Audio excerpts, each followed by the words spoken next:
শেখ হাসিনা সরকারের পতনের পর দেশজুড়ে আলোচনায় এসেছে আয়নাঘর। বাংলাদেশের প্রতিরক্ষা বাহিনীর কাউন্টার টেরোরিজম ইন্টেলিজেন্স ব্যুরো দ্বারা পরিচালিত এটি একটি গোপন আটক কেন্দ্র ছিল, যেখানে বন্দীদের ওপর চালনা হতো অমানবিক অত্যাচার। এবার এই ঘটনা নিয়ে পূর্ণদৈর্ঘ্য চলচ্চিত্র নির্মাণ করতে যাচ্ছেন ইন্দুবালা খ্যাত জয় সরকার। নামও রেখেছেন আয়নাঘর। কিন্তু কবে মুক্তি পাচ্ছে সিনেমাটি, আর এতে প্রধান চরিত্রে দেখা যাবে কাকে, এ বিষয়ে আরও বিস্তারিত থাকছে প্রতিবেদনে। সাথে আছি আমি মিথিলা। গতকাল পরিচালক সমিতিতে ছবিটির নাম নিবন্ধন করেন তিনি। প্রযোজনা করেছে র্যাবিট এন্টারটেইনমেন্ট। ছবিটি শুটিং হবে অক্টোবর শুরু থেকে। জয় বলেন, আমার প্রথম ছবির নায়িকা ছিলেন কেয়া পায়েল, তাকে নিয়েই এই ছবিটি করতে চাই। কেয়া ছাড়া আরও থাকবেন পরিচিত তারকারা। এখন গল্প লিখছি, ভুক্তভোগী কয়েকজনের সঙ্গে দেখা করে বাস্তবতা সম্পর্কে জেনে নেব। আমি চাই সত্যটা উঠে আসুক, মানুষ জানুক কি হয়েছিল গত 16 বছরে। শীঘ্রই শিল্পী ও কলাকুশলী সবাইকে চূড়ান্ত করব। প্রসঙ্গত, শেখ হাসিনা সরকারের পতনের পর দেশ জুড়ে আলোচনায় এসেছে আয়নাঘর।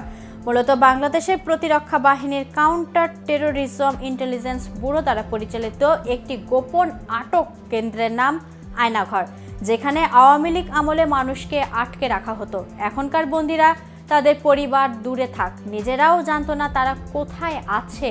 এই বন্দিশালার অস্তিত্ব সরকার সর্বদা অস্বীকার করে এসেছে। তবে সোমবার গণ অভ্যুত্থানের শেখ হাসিনা সরকারের পতনের পর এর অস্তিত্ব মানুষ দেখতে পেল।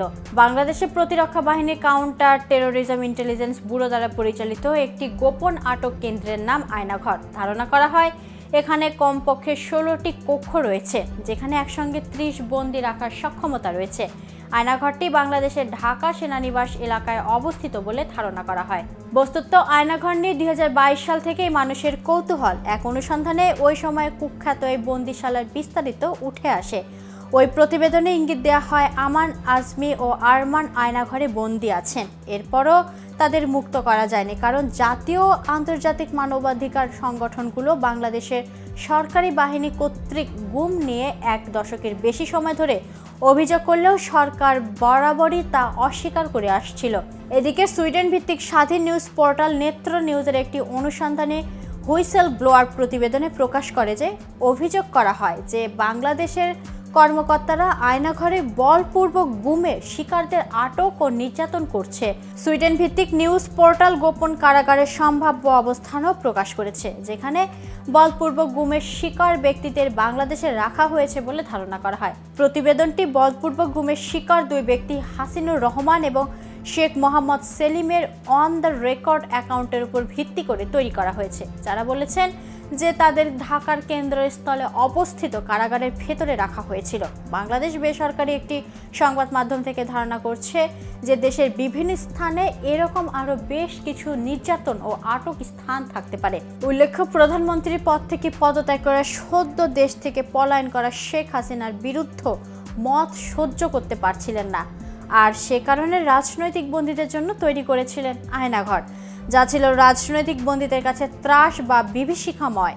হাসিনার তৈরি বিরুদ্ধে রাজনৈতিক কর্মীদের গুম ঘর প্রতিবাদীদের কণ্ঠরোধ করার একটি উপায়। সারা দেশে ডিজিএফআই এর 23টি গোপন আটক কেন্দ্র রয়েছে, যার মধ্যে কয়েকটি রয়েছে ঢাকায়। তো ভিউয়ার্স, ভিডিওটি সম্পর্কে কোনো মতামত থাকলে কমেন্ট করে জানাতে পারেন। সাথে সাথে নিয়মিত শোবিজ রিলেটেড আপডেট এবং ইনফরমেটিভ ভিডিও পেতে কেটিভি শোবিজের সাথেই থাকুন।